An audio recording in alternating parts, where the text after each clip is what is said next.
Alors, la pêche dans les grandes profondeurs, ça allie deux choses. Tout d'abord, une dévastation colossale dans l'immédiat, puisqu'on sait que tous les biotopes en grande profondeur prennent des siècles, des millénaires à se constituer, et qu'en raclant de façon si brutale ces fonds, tout ça pourquoi?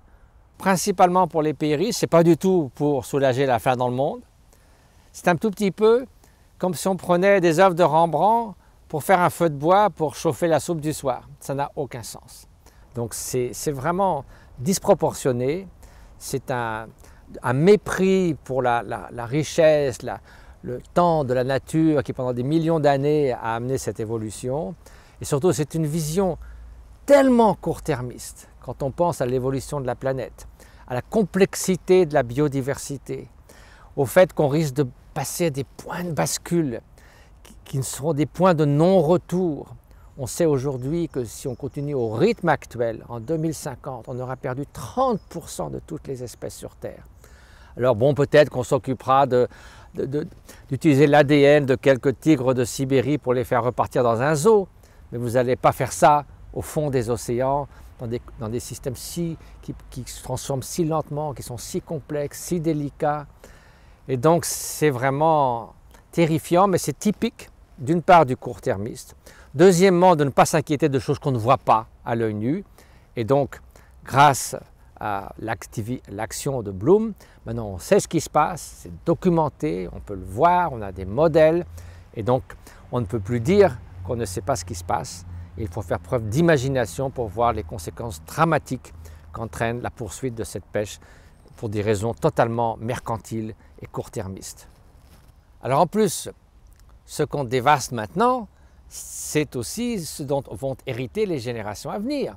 Imaginez qu'un petit groupe de personnes décide aujourd'hui du sort des 7 milliards de personnes sur la Terre. Tout le monde crierait sur les toits à une violation impensable des droits de l'homme. C'est ce que nous faisons maintenant tous les jours par rapport aux milliards et aux milliards d'êtres qui vont peupler cette planète après nous. Donc cette politique de « après moi le déluge » est inconcevable. Et ça me fait penser à cette boutade de Groucho Marx qui disait « Pourquoi me préoccuperais-je des générations à venir? Qu'est-ce qu'elles ont fait pour moi ?» Donc, si vous voulez, cette question de l'environnement en général et des grands fonds marins en particulier, de cette pêche dévastatrice, c'est vraiment une question d'égoïsme et d'altruisme. Si nous avons un minimum de considération pour les générations à venir, nous ne pouvons pas saccager ainsi un biotope aussi précieux.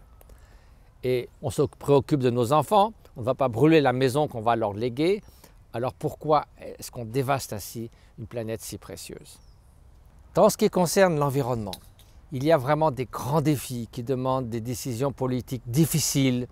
Mais là, interdire la pêche profonde au chalut, ça prend 5 minutes, ça aura des effets extraordinaires pour préserver cette biotope si précieux, et ne pas la prendre, c'est une dévastation gratuite qui est inacceptable.